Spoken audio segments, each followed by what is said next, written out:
السلام عليكم ومرحبا بكم من جديد معايا في قناتي دوما مودست كويزين. اليوم ولأول مرة غادي نشارك معكم روتين ديال العراضة، كيفاش كنظم الوقت ديالي، شنو كنحضر ليلة قبل، شنو كنحضر نهار بنهارو. فالأغلبية ديال الأشياء كنوجدها ليلة قبل باش نهار ديال الضيافة كنكون مرتاحة وتيكون عندي الوقت الكافي باش نوجد راسي باش نستقبل الضيوف ديالي. فأول حاجة كنبدا بها هي الديسير، لأنه خصو يرتاح في الثلاجة وخصوصا بعيد على الروايح ديال اللحوم وكذلك ديال الثومة والبصلة. فغادي نخليكم مع هاد الصور وعاد غادي ندوزو للمقادير وطريقة التحضير.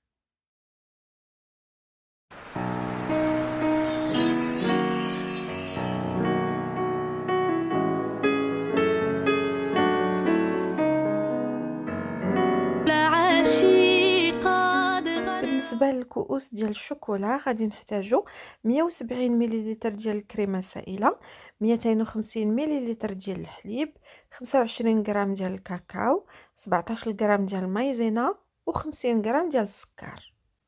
في زلافة غادي نوضعو الكاكاو مع مايزينا ونص كاس ديال الحليب فقط ونخلطوهم مزيان حتى نحصلو على خليط متجانس.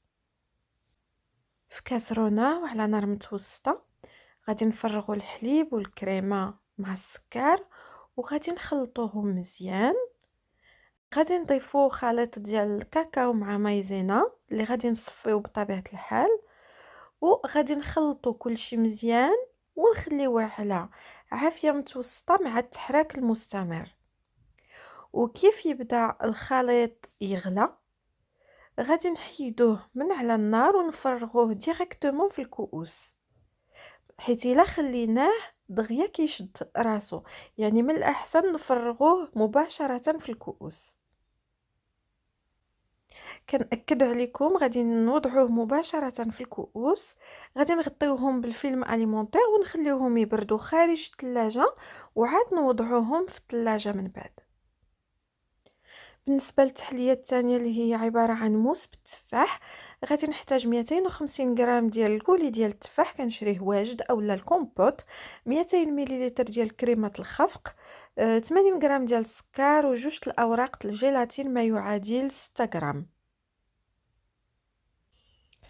في اناء فيه الماء بارد غادي نوضعوا الورق ديال الجيلاتين باش يطلقوا، وفي كاسرونه على عافيه متوسطه غادي نوضعوا الكولي ديال التفاح، انا خديت الخضر مع السكر. منين يغلى لينا الكولي ديال التفاح غادي نطفيو على النار ونضيفو ورقة الجيلاتين اللي معصرين مزيان من الماء، نخلطوهم مزيان ونخليو الخليط يبرد. منين يبرد لينا الخليط غادي نطلعو الكريمه الى شونتيي اللي واقفه فيكس ونضيفو الكولي اللي بارد بطبيعة الحال تدريجيا باش ما تنزلش لينا الكريمه، حتى غادي نحصلو على واحد الخليط اللي متجانس، ما تيكون ما خفيف ما ثقيل. نفرغوا الخليط ديالنا في الكؤوس ونغطيوهم بالفيلم اليمونتير وندخلوهم للثلاجه.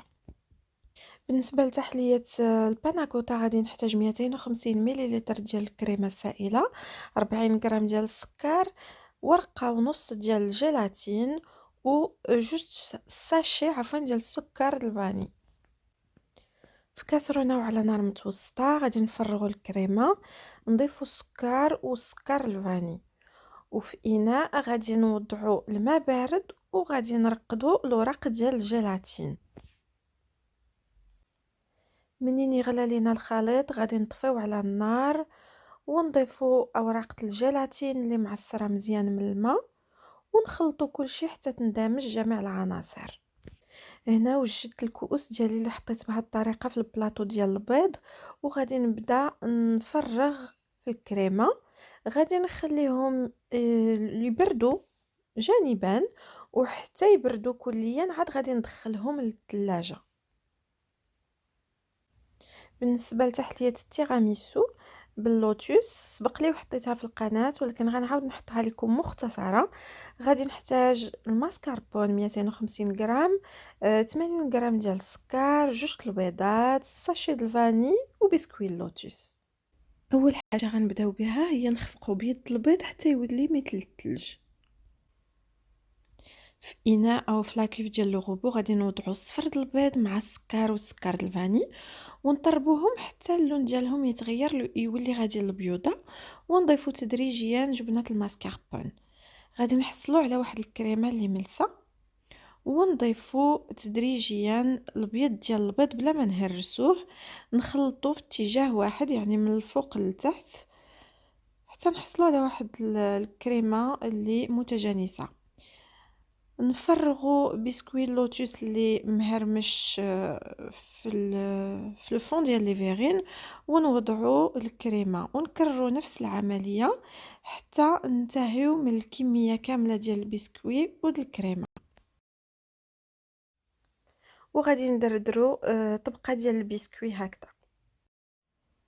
من بعد ما انتهينا من تيراميسو غادي نغطيوه بالفيلم اليمونتير وندخلوه للثلاجه. هنا غادي ندوز نوجد الصبيعات اللي بالفرماج نسمتهم بالزعتر. دونك خذوا اي فرماج متواجد عندكم في البيت. انا خديت الجبنه المربعه، فرماج ديال البيتزا والمغبيي اللي محكوك، بيض البيض باش نلصق ورقه البسطيله ورقه البسطيله، معلقه صغيره ديال الزعتر، نص معلقه ديال الثوم بودره والملحه. في إناء نوضعوا الأجبان كاملة، نسموها بالزعتر ونتبلوها بالثوم والملحة، ونخلطوها بفرشيطة حتى تندمج لنا جميع العناصر. انا استعملت هاد الورقه ديال البسطيله اللي صراحه سوبل وسهله في الخدمه.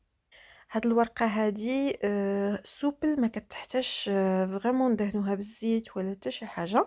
دونك غادي نشكلوا الصبيعات، غادي نزيروا مزيان لان فيها الفرماج باش ما يخرجش لينا، وغادي نسدوا ليكستريميتي بيض البيض وغادي نخليوها على داك الجهه حتى تنشف. باش ما نطولش عليكم الفيديو وريتكم غير طريقتي في الطي. دونك من بعد ما ساليت درتهم هكذا في القرطه. ممكن تستعملوا بلاطو ديال البلاستيك وتدخلوهم للمجمد، منين يقبطوا راسهم عاد ديروهم في صاك ديال التجميد. بالنسبه للدجاج خديت 3 ديال الدجاجات، كل وحده فيها تقريبا كيلو 800، مغسولين مزيان بالملحه والحامض وسكينجبير. بالنسبه لافارس غادي نحتاج الفيرميسيل شينوا مع الزيتون مقطع ومعلقه كبيره ديال الشرموله الحوت، عندي الملحه والزيت البلديه كذلك.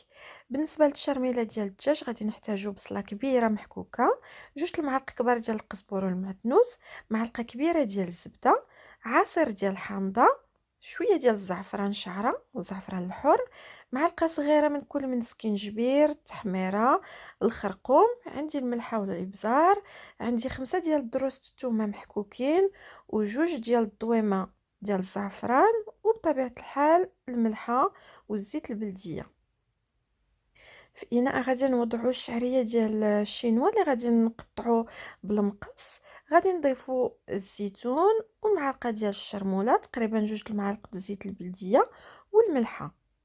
في اناء غادي نوضعوا البصله مع العصير الحامض، الثومه، الزبده، القزبر والمعدنوس والتوابل كامله، الزيت البلديه، وغادي نخلطوا كل شيء مزيان.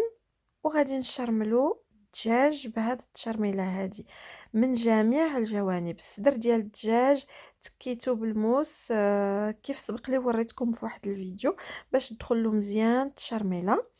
وما تنساوش الداخل قبل ما نعمروهم. دونك غادي ننتهي من 3 دجاجات كاملين، وعاد غادي نعمرهم وحده بوحده، وغادي نوضعهم في واحد الاناء اللي غادي نغطي بالفيلم اليمونتير وندخلهم للثلاجه. بالنسبه للونطري غادي نوجد اون تيرين دو كروفيت، خبز القمرون.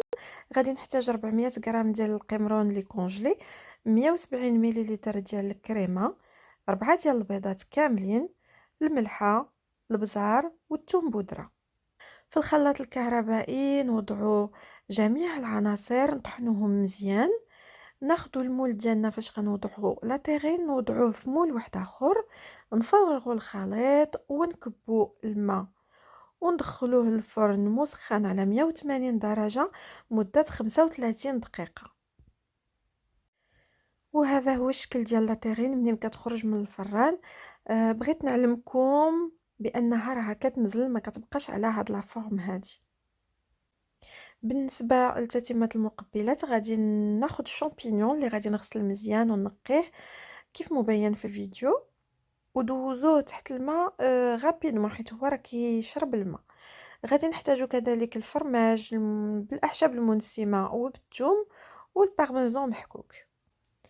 غادي نعمرو الشامبينيون ديالنا هكذا بالفرماج، غادي نحاولوا نملسو هكذا بالظهر ديال المعلقه، ومن بعد غادي ندوزوهم هكذا في البارميزان اللي محكوك، وغادي ندخلوهم للفران يتحمروا.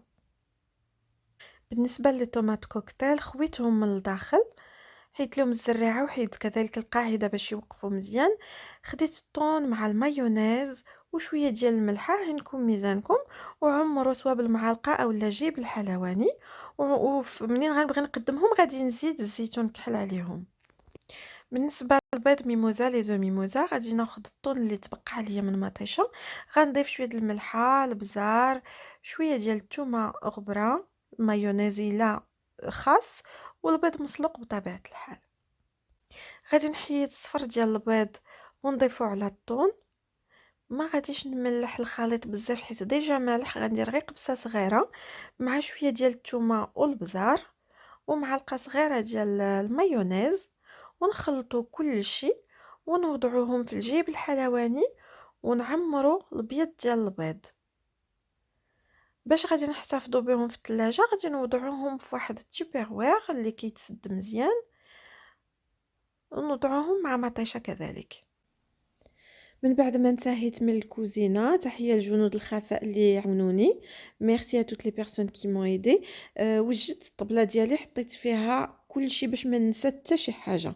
لعبت على الالوان الابيض والذهبي الدوغي، فسبق لي وقدمت لكم فيديوهات على تقديم وتنسيق طبله راقيه للضيوف، كذلك على المباشر. فاللي عندها شي سؤال او اللي بغاتني نعاود نحط لها شي فيديو فمرحبا، تخلي لي تعليق على هذا الفيديو هذا، او لا تكتب لي على الانستغرام بنفس اسم القناة دون ما موديستو كويزين. وفي الصباح من بعد ما نضت وفطرت، يعني دزت وجدت الدجاج بديت به هو الاول. حطيته في الصينيه ديال الفران، زدت كاس الماء على الشرموله اللي تبقات ليا في الاناء وضفتها حتى هي في الصينيه. فدخلتهم الفرن مسخن على 180 درجة، خداو ليا تقريبا ساعة ونص ديال الطياب، يعني كيبقى الوقت على حساب الحجم ديال الدجاج. في هذا الاثناء وجدت الخبيزات ديالي بالعجينه السحريه، سبق لي وشاركت معكم الوصفه، غادي نخلي لكم الرابط في خانه الوصف. غسلتهم في الماء ودوزتهم في الحبوب. عندي زنجلان محمر، زنجلان الابيض والخشخاش. غادي نخليهم يخمروا ونزينهم بهذه الطريقه بالمقص، وعاد غادي ندخلهم الفران باش يطيبوا. وهنا بديت نقلي الصبيحات حتى هما بغيت نوجدهم على اتساع، غادي نحطهم على الورق النشاف وغادي نخليهم جانبا.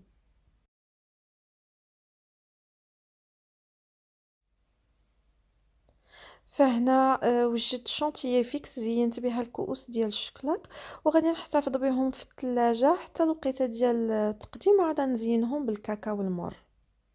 وهنا كيف كتشوفوا وجدت على اتساع الفرماج، صينيه اتاي، الحلوى دوازاتاي، غطيت كل شيء وخليتهم جانبا. فمن بعد ما طيبت كل شيء وجدت راسي وبخرت الدار من الريحه ديال الطياب. فغادي نخليكم دابا مع الفيديوهات كيفاش حطيت وقدمت كل شيء للضيافه ديالي، وغادي نتلاقاو من بعد ان شاء الله. فهذا كان هو الطبق ديال لونطري اولا المقبلات، قدمته بهذه الطريقه هذه، زينت بشرائح ديال الحامض وكذلك الثوم القصبي، رافقت الصبيعات بالصوص سويت شيلي. فكان هذا هو الطبق ديالي، رافقته ببعض الخضار، المدربل ديال الدنجال، الزعلوكي ديال القرعه، والفلفله الوان مشويه. بالنسبه للصلصه، ديك الصلصه اللي تبقات ليا في الصينيه ديال الفران، صفيتها درتها على النار وزدت عليها الكريم فريش، ودرتها كذلك هكذا في زليفات وقدمتها مع الطبق.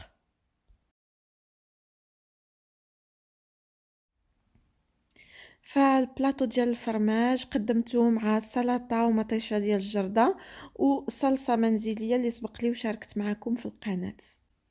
فهكذا قدمت لي فيغين ديالي في البلاطو. صراحة التشكيلة جات عاطية العين. بالنسبة للتيراميسو زينته بالفرomboise. الباناكوتا بالكولي ديال المانغا ممكن تستعملوا اي فاكهة بغيتو. كذلك بالنسبة للموس ديال التفاح زينت بالكولي التفاح، ولكن راه ممكن تستعملوا اي حاجة بغيتو. ودرت الكاكاو على شونتيي. هنا بطبيعة الحال قدمت اتاي مع الحلوى المغربية والفاكهة اللي تبقات ليا. كان هذا هو الفيديو ديال اليوم، نتمنى يكون عجبكم وتكونوا استفدتوا منه وخديتوا افكار اللي سهله وبسيطه. فهذا كان هو الكادو ديال الضيوف ديالي اللي عجبني بزاف، وكنشكرهم من كل قلبي. فما بقى لي غير نقول لكم الى الملتقى ان شاء الله. نخليكم مع بعض الصور ونقول لكم الى الملتقى ان شاء الله مع فيديو جديد.